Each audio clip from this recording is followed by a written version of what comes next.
the Governor's Monthly News Conference, an exchange between Utah reporters and Governor Spencer Cox.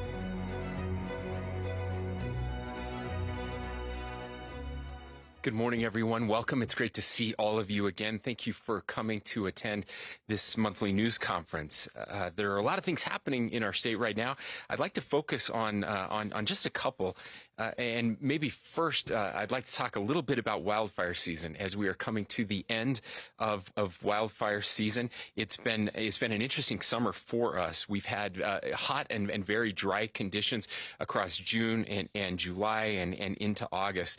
I will say, just want to give some statistics. Nationwide, there have been over 37,000 wildfires across the country that have burned so far about 7.3 million acres, with some of them still burning hot.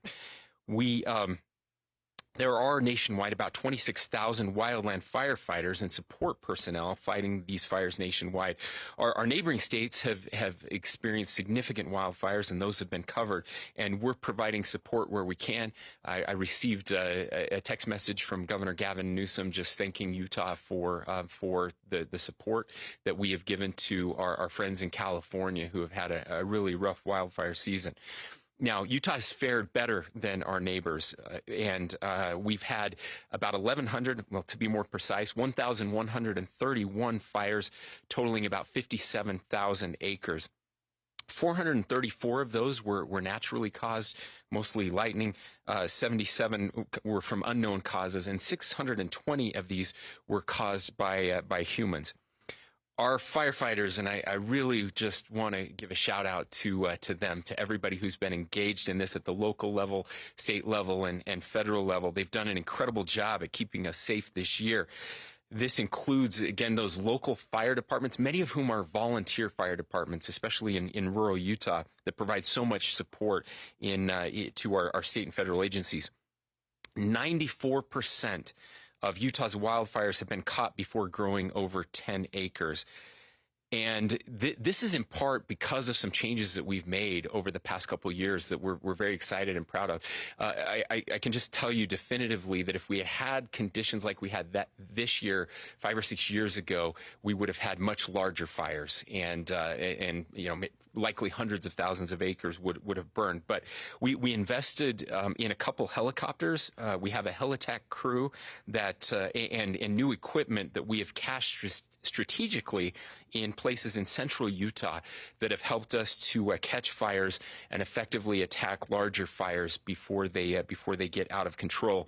So again, I want to thank Utahns for practicing their fire sense, doing your part. We know that human-caused fires historically have been about 54% of all wildfires. This year, been about 54% over the past couple years, significantly lower than the national average of 80%. We're doing a much better job than we used to in not starting as many human-caused fires. But even though the weather's cooling down, wildfire risk is still high out there, and so we just want you to be safe and careful as you're out and about. We haven't had a chance to have this meeting since school came back into session. I just want to shout out our teachers as well, the incredible people who teach our children across the state. We have some of the best teachers in the world right here in Utah. To families and students who are all now back in school, we hope you're having a great school year, a safe school year, and that we continue to learn and progress as a state. We're just so proud of the education system that we're building here. And with that, we'll go ahead and open it up to questions. Governor, this morning a lawsuit was filed over the Utah Inland Port Project. Part of it alleges a violation of separation of powers, that you should have more control over appointments to the Port Authority's board, not the legislature. They're essentially arguing that it's tipped more in favor of the legislature. Do you agree? Should you have more power over the Inland Port? Well, Ben, I have not seen that lawsuit yet. I did see that there apparently has been a lawsuit. I reached out to the Inland Port folks. I don't think they've been served yet, or at least they hadn't when we had that conversation. So I haven't been able to see that yet. I don't know kind of what the legal theory underpinning that is, and I have to be careful about active legislation that includes the state. So I can't say much more than that. But it's certainly something that we'll look at closely, and I'm interested to read what the allegations are in that lawsuit. impacts to Great Salt Lake ecosystem with some of these projects that have been approved in Weber County and Tooele counties. Are those projects too close to the Great Salt Lake that your administration says you're committed to saving? Yeah, we don't believe that those projects are too close to the Great Salt Lake. We've worked very closely to make sure that this type of development is actually protective of the Great Salt Lake, that we'll be able to create some barriers there. And I know it's something that the Inland Port is concerned about as well. I've said before, and I'll say it again, this is going to be the most environmentally friendly inland port in the country, and we're committed to make that happen. Governor, there have now been 2 assassination attempts against former President Donald Trump, and you were with him the day before the latest attempt on his life. What were your thoughts upon learning the news about this second attempt, and do you expect us to see a string of political violence leading up to the 2024 election? Well, I deeply disturbed again that there was a second attempt. Grateful as the president, the former president, and the current president both have said, grateful to the law enforcement officers, the Secret Service officers that engaged the gunman, and were able to, with the help of a bystander, were able to apprehend the alleged shooter or attempted shooter. And again, just deeply disturbed and concerned about our country right now, the extremes that we're seeing in political discourse that is leading, of course, to political violence. I have to be honest, though, to say that I'm not surprised. In fact, a year ago, we convened the National Governors Association in New Hampshire. It was in the fall, so almost a year ago, that we convened together to talk specifically about political violence and what causes political violence and the potential for increased political violence. We've certainly seen a significant rise in threats, a tenfold rise in threats towards members of Congress just over the past 5 years or 6 years. I don't remember the exact time frame, but not a 10% increase, but a 10 times increase in threats of violence. We've seen it here in our state, sadly, threats of violence towards myself, my family, towards members of the legislature, judges, the judiciary have seen across the nation, have seen a significant increase in threats of violence. And so I don't think we should be surprised to see this happening. But that doesn't mean that we should accept it, and it means that we should use our platforms at every opportunity, and I will certainly continue to try to do this, to ask people to engage in a better way, to engage in a more productive way, to remember how to disagree without the hate and contempt, and certainly to push back anytime there is violence, and to do that across party lines as well. I appreciated President Biden, who called President Trump and talked directly to him. We need more of that. I appreciate Vice President Harris as well, who reached out and with concern. I think that's good and healthy, and I hope to see more of it. Governor? Yes. When you pledged your support to former President Trump after the first assassination attempt, you wrote that you believed he could save the country by emphasizing unity rather than hate. Do you think Trump has done that? And how are you feeling about your choice to back him now after years of declining to do so? Sure, yeah. So I made a commitment at that time, and I remain true to this, that I'm going to do everything I can to help our country be better, to help reduce this rhetoric and the violence that we're seeing. I believe strongly in this. It's part of who I am.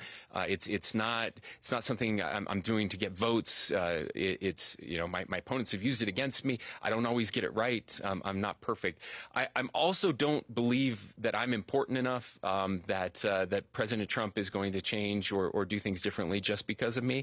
But that doesn't mean I'm not going to try. And so we're having conversations about that. We had a conversation, a short conversation when he was here, and I'll leave those conversations privately. I think everybody can judge for themselves what's happening and what he's doing. But I am hopeful, and I have to be optimistic, and I will remain optimistic, and I'm going to do everything I can to help him and others to try to bring our country together. Now, I want to be clear that unity does not mean that we all agree. Unity is not that, but unity is acting together and acting together in productive ways. And we will have battles, but they should be rhetorical battles, and they should be battles to persuade others and bring people together. And I'm committed to doing that, and I hope people will judge me based on my behavior. Governor, after a series of legal setbacks, some state lawmakers have expressed an appetite for judicial reform and the election of judges. Would you support electing judges to the bench over the current process? Yeah, I would not support electing judges to the bench. We have an incredible system here in our state. It's been recognized across the country as one of, if not the best systems in the country, and I'm grateful for that. I think the last thing we need are more divisive elections, especially over a branch of government that is supposed to be independent. And I think independence is important. We're always looking at ways that we can reform government and make government better. And I'm certainly open to those discussions and those conversations as we move forward. I don't believe our judiciary is perfect. I've certainly had some disagreements, but it's also part of the system, which is great. We don't always get our way, and we have three branches of government for a reason, and those branches of government are supposed to be held in tension at times.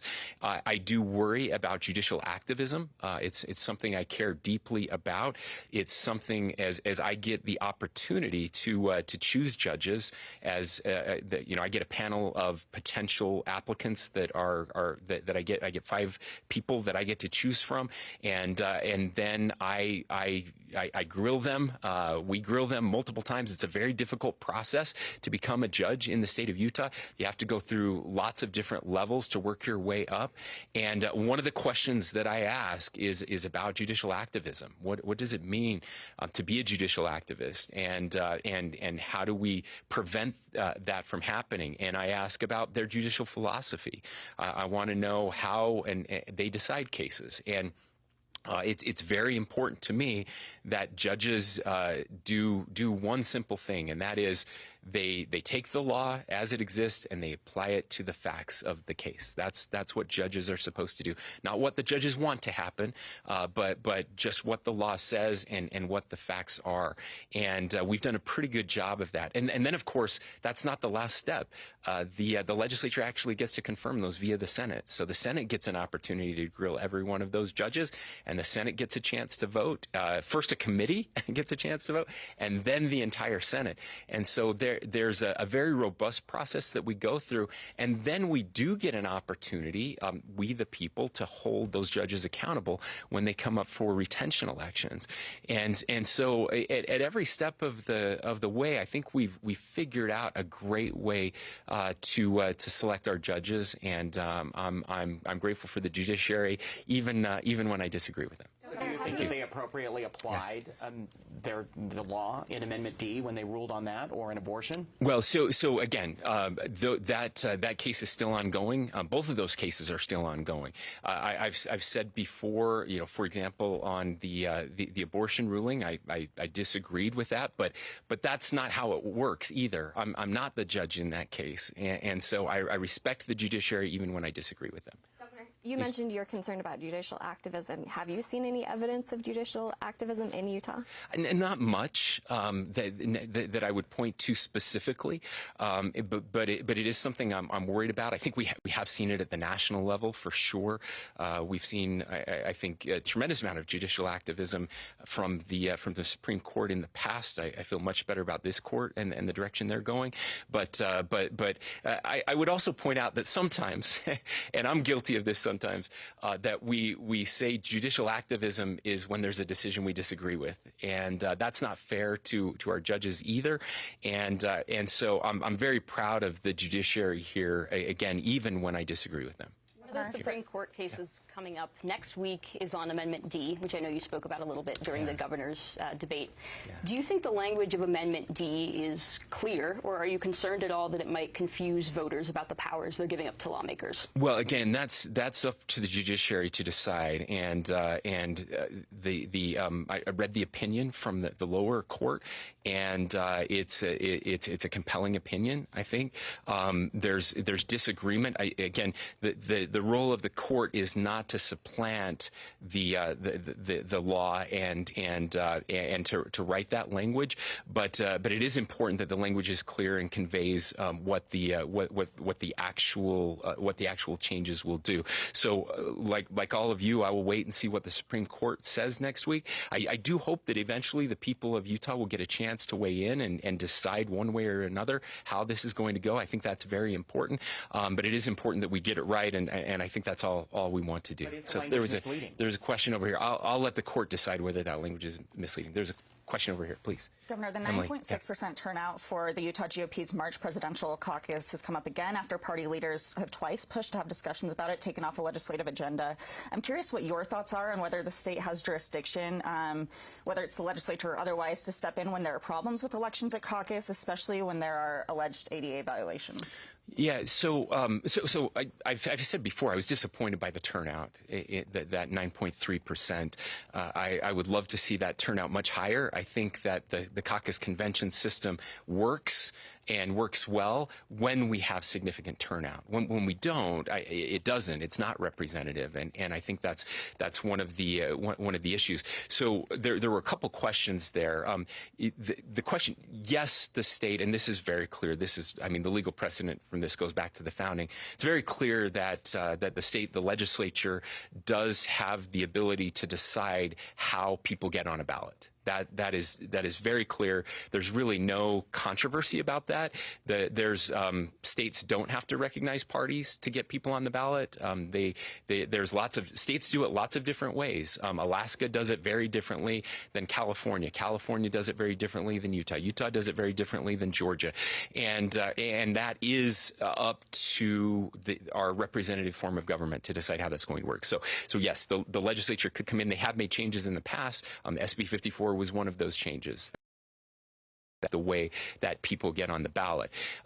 Certainly, there are other laws that relate to, and federal laws included, that relate to ADA compliance. I'm not sure what the argument is there. I'm not weighing in, but you know, the law is the law. When it comes to the way parties handle their inner workings, though, that is protected under the Constitution, and so parties have a right to decide their membership, decide what they want their parties to be, decide how they hold their meetings and when they hold their meetings, and those types of things. And so it wouldn't be appropriate for the state to weigh in and compel a party to do something unless the party was somehow violating a law.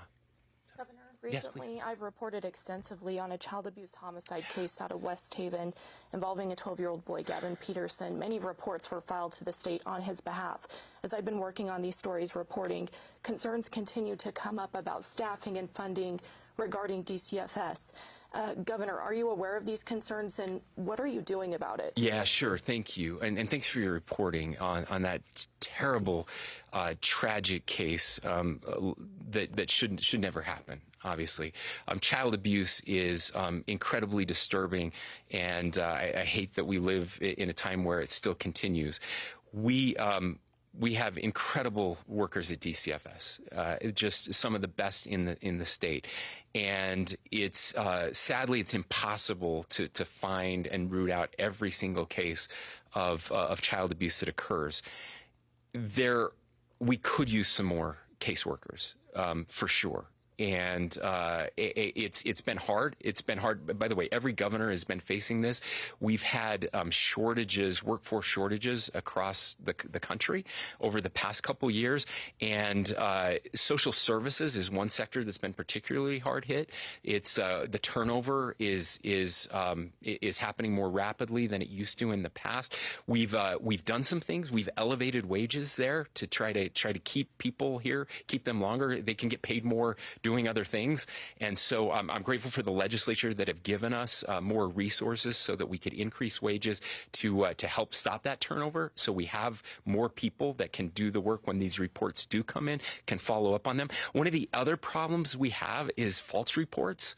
We get people who are filing false reports, and we have to chase those down only to find their false reports. And now we've wasted time and resources on cases that don't matter, and we end up, on occasion, very rarely, missing a case that does matter. And so we will continue to work with the legislature, to work with leadership in DCFS, and to try to understand what the caseloads are, how we can lighten those caseloads and get more resources there, so that that cases like this get taken care of in a way that saves lives. Is that happening now? Yes, yeah, it's ongoing. It was happening last year.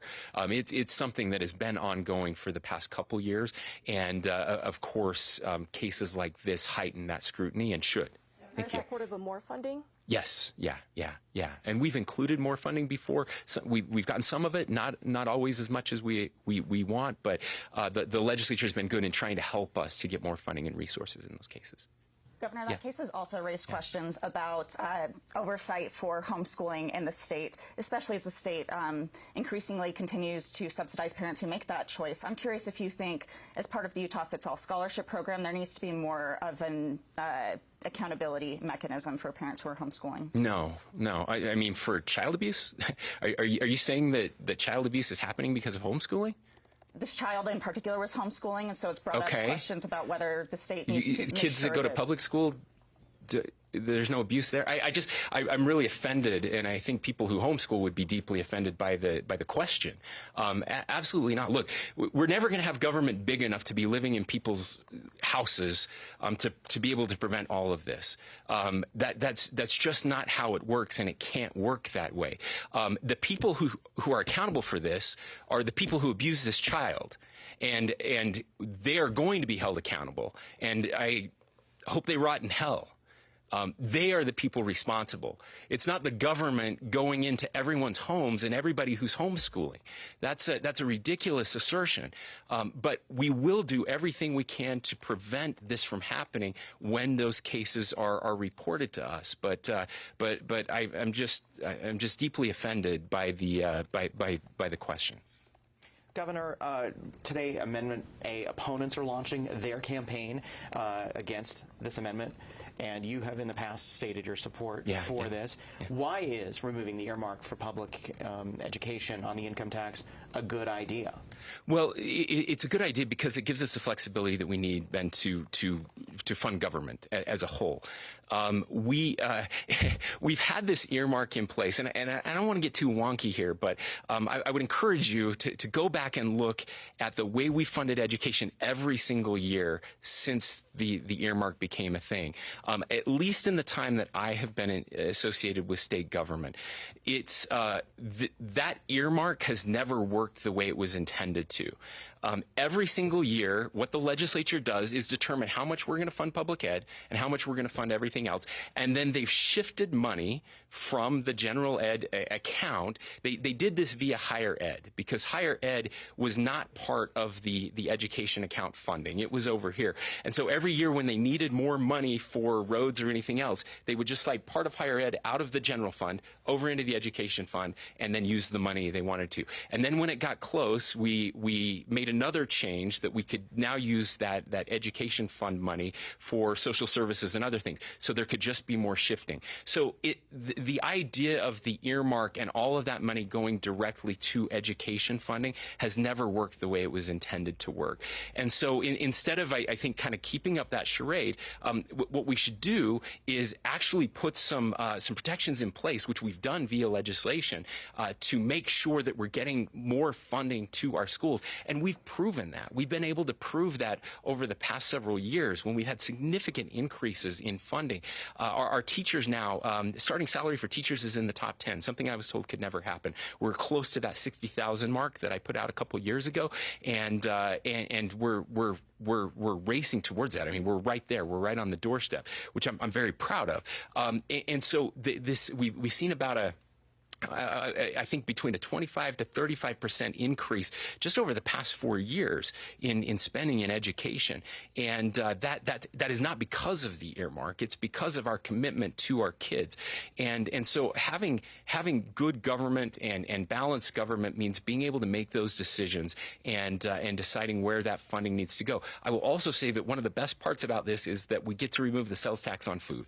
And that's something that I think everybody should support as well. And getting that reduction is going to be meaningful for families, for everyone, but especially families at the margins who are struggling. But can you tell voters, should they trust the legislature on this? Well, again, what I can tell voters is it hasn't. That earmark has never stopped the legislature from doing what they wanted to do or needed to do in the past. And so it really just means business as usual, and business as usual has been very good for education. Okay, that is all the time we have for our television broadcast. We want to thank you so much for joining us for the Governor's Monthly News Conference. Okay, we do have some reporters joining us remotely. I want to go to Parker with KPCW. Parker, go ahead with your question. Yeah, as you know, Governor, the Sundance Film Festival is considering leaving Utah. It obviously would be a major economic and cultural loss for us here in Park City. Have you been involved in the RFP process? And what are you doing in your capacity to keep the event here? Yeah, thank you. I have been involved in the RFP process.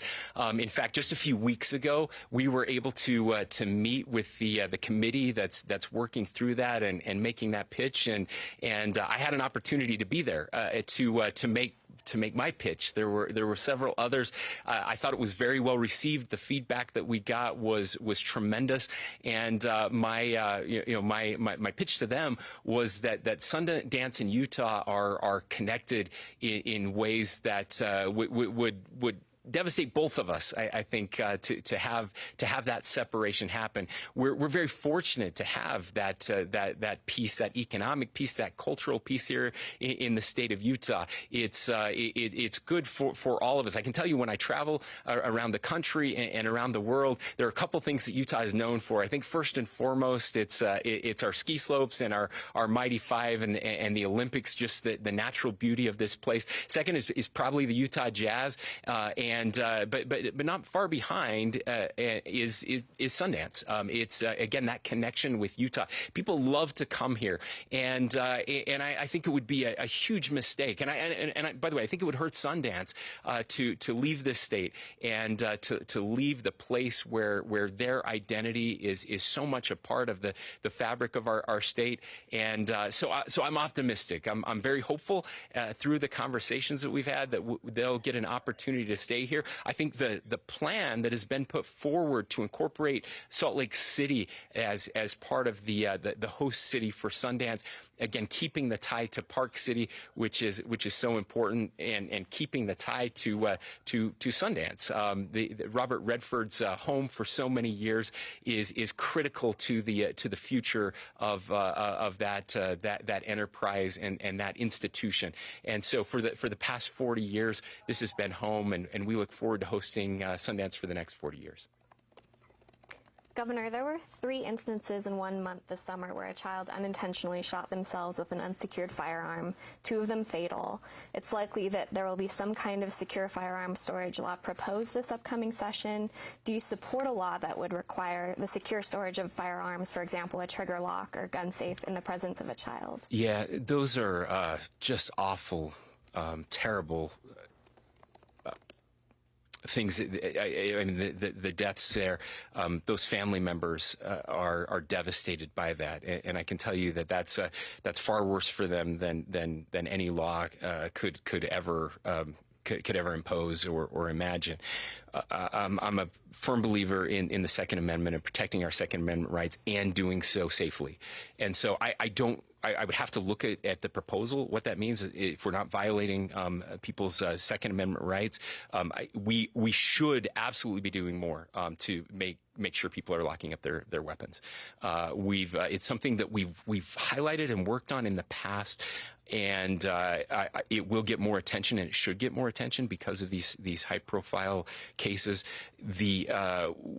Our focus in the past has been around suicide prevention, and rightfully so. By far, the largest instance of gun violence in our state is around suicide and suicide prevention. And I appreciate the firearms community who stepped up when we were working on those issues around suicide to support more, free gun locks, handing gun locks out, making sure more educational pieces on how to and why it's important to lock up our firearms. But my plea to everyone at home right now, whether there's a law or not, lock up your firearms right now. Do it. I don't care if you have little kids at home. I don't care if you have big kids at home. I don't care if you just have adults at home. For the safety of everyone, and again, especially around suicide, where those decisions are made incredibly quickly, that even just that pause that it takes when a firearm is locked up can save a life. So please, please, please, and we'll be looking closely at those pieces of legislation. So you're saying that it's possible you could support it, just depends on the details? Correct, yeah. Governor, your Department of Human Resources Management recently declined to release conflict of interest forms for members of your cabinet. Do you agree with that decision? And if so, can you explain why you think those records should not be public? Well, you missed the update. So let me give you the update, and I appreciate you answering or asking the question, Bridger. So I was made aware that happened when I saw the article or the social media piece that had happened, and so immediately called our people who do that and asked why those weren't released. And I was told that that's just the way it's always been, that was a decision that was made before my tenure as governor. And so I asked, is there any way we can release these? And they said, sure, if you want to change that policy. I said, well, I do want to change that policy. And so we did. We changed the policy, and I believe those were released yesterday. So they should be out there. Yeah, thanks for asking. Sundance, yeah. What challenges did Sundance officials express in hosting the festival in Utah during your discussions with them? So they didn't express any challenges in the conversations we had. The conversations were, again, incredibly positive, excited. I mean, I think there were some challenges that are very public around just kind of the size and scope, if we're limiting it to kind of just the Park City area, but that this proposal that gave a much broader access to audience and also to facilities. It's really off the charts. I mean, the airport is so close.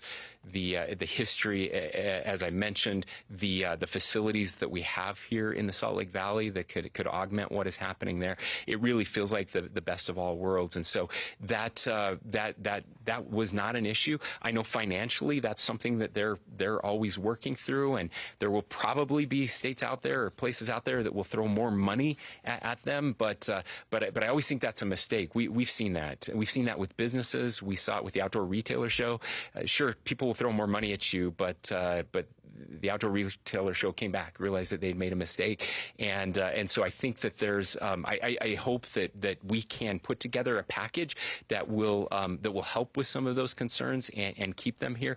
But ultimately, that's a decision that they'll have to make. Governor, on this same topic of Sundance, how do you respond to Utahns who are concerned about the state subsidizing an event that has lots of explicit sexual content, more and more, I feel like, in the last few years? Yeah. That's obviously something that I've been concerned about as well.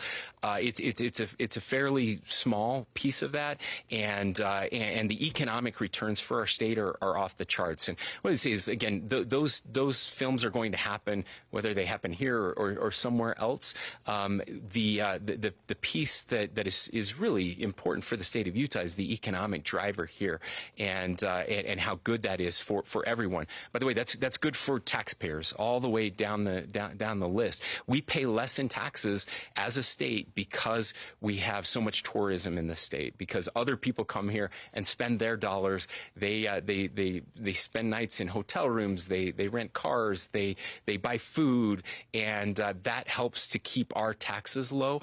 And that's the trade-off that the legislature looks at. And again, I don't want to speak for the legislature, but when they're looking at what is the return on taxpayer dollars, on taxpayer investment, that's a piece that matters. But we will never throw big dollar signs at things like this. But we have to be in the conversation, and I think we are. I think we are with what we've been able to do in the past with that small piece. Governor, in February, you made a comment that whatever party ditches their nominee is likely to win, clean up the election and win by historic margins. Do you still stand by that comment? Well, I don't think that happened, and that's so. So I did say that, and but there was no process. It's the same administration that's still running again, even if it's just a different person at the top of the ticket. I think it's if you look at the polling right now, it's a coin flip race. I think I saw the silver model this morning is as close as it's ever been, and so that's where we are. I do still think that there is a market failure for both parties, and that neither party has shown a real interest in filling that market failure. And 4 years from now, hopefully we'll see some different ideas, some new ideas, some new candidates, an opportunity to build some coalitions. And I think there is an opportunity for a party. I hope it's my party to have some historic marginal victories. Governor, I have a question from my colleague Chris Reed down in southern Utah. Concerning the state's lawsuit to gain more control over federal land, how do you see it affecting specifically southern Utah, and what assurances are there that the scales aren't going to be tipped toward developers? Well, we are a public land state. There's no question about that, and we will remain a public land state. That's critical. I think, again, one of the most important parts of this legal action isn't just what it does, but what it doesn't do, and that is those areas that have been designated by Congress are not touched in this lawsuit at all. So we're not looking at national forests, we're not looking at national parks, we're not looking at national monuments, we're not looking at tribal lands. This is simply the unadjudicated and unapportioned land that about 17 million acres, 18 million acres, about half of the total public land in the state. And we've also shown over the past few years. In fact, we have legislation already several years ago about how we would manage this land publicly for the benefit of the people of Utah. And so I think you can see that we've actually over the past few years we've purchased land as a state that was private and made it public. And that shows a deep commitment to our state and to our people, and it is about opening those lands, keeping them open. We're seeing sadly that this administration over and over and over again is putting up new roadblocks, literal roadblocks and figurative roadblocks to make it impossible for people to access land that they've accessed for hundreds of years, for generations, and that's what we're working hard to prevent. And I feel confident that we'll be able to do that much better than the federal government. Governor, the state has been advertising this public lands lawsuit in news outlets, on the internet. Where are the funds coming for to do that, and why do you think it's an important investment in public opinion across the country to try and persuade them? So those funds are funds that were appropriated by the legislature for that very purpose. I think it's very important that the people of Utah know what we're doing and why we're trying to do it, and understand the purpose behind this push to make sure that public lands remain public, and that is open to the public. And so I think it's an important part of what we're trying to do, and I'm grateful that the legislature set aside some money that allowed us to do that. There are 2 young men from Utah who just received death sentences abroad after they were implicated in a coup attempt in the Democratic Republic of Congo. I understand it's not within your jurisdiction to provide them any direct support, but are you doing anything in light of the sentence to urge the federal government to intervene? So we've had some conversations with members of Congress from our delegation who are looking into that. It's a sad and tragic case. I can't say much more than that, other than that I know that those conversations are ongoing. Governor, this week the Salt Lake Bees are playing their last series in Smith's Ballpark. Do you have any thoughts on their history in Salt Lake and the move to Daybreak? Sure. I'm a Bees fan. I'm a baseball fan. I love baseball. I love that park, and I've enjoyed my time there. And I'm excited for the future. I'm excited for the Bees and their new stadium in Daybreak. I know they're excited about the new ball field that's being built out there, a state-of-the-art ball field with incredible capacity and just a wonderful venue. I can't wait to see a game out there. Really looking forward to it. And I'm also excited for Major League Baseball to come to Salt Lake City. That's the piece that I'm sure I would be much more sad and despondent if I thought that was the end of baseball in Salt Lake City, but it's not. We've got bigger and better plans for Salt Lake City, and I can't wait and over the next few years for the opportunity to bring a Major League Baseball experience to Salt Lake City. Governor, quickly comment on this, please. Homeschooling, again. Yeah. The Ruby Franke case, the Gavin Peterson case, his family's going through the court system right now. Yep. Preliminary hearing next month. Those parents are believed to have used homeschooling, weaponized it, our system, to mask child abuse. What can be done to prevent this in the future? And they should be held accountable. That's all I can see. What can be done to prevent bad people from doing bad things in the future? I'll ask you that question. Can more be done from the state to make sure that so we get resources to DCFS, and when there are reports of child abuse, we investigate those reports. That's all we can do. That's all we can do as a state. There's nothing more than that. We have parental rights and family rights for a reason. And when people violate the sanctity of family, we hold them accountable. And so evil people are going to do evil things. And when we get reports or evidence of evil people doing evil things, we will investigate that. But to point out a couple cases, and I'm sure I could find cases of kids in public school who have been abused. That's the problem I have with that. This idea that anybody who homeschools or the government needs to be in people's lives to a degree that takes away their rights and liberties. Those are the trade-offs we make as a society. It means that we're not always going to catch every bad thing before it happens.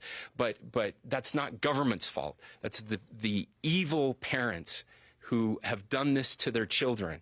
And we will hold them accountable, and again, hopefully by holding them accountable, we'll be able to prevent that from happening in the future. But is there any mechanism the state can there use is as not. part of the scholarship program? We've answered this multiple times now. Next question.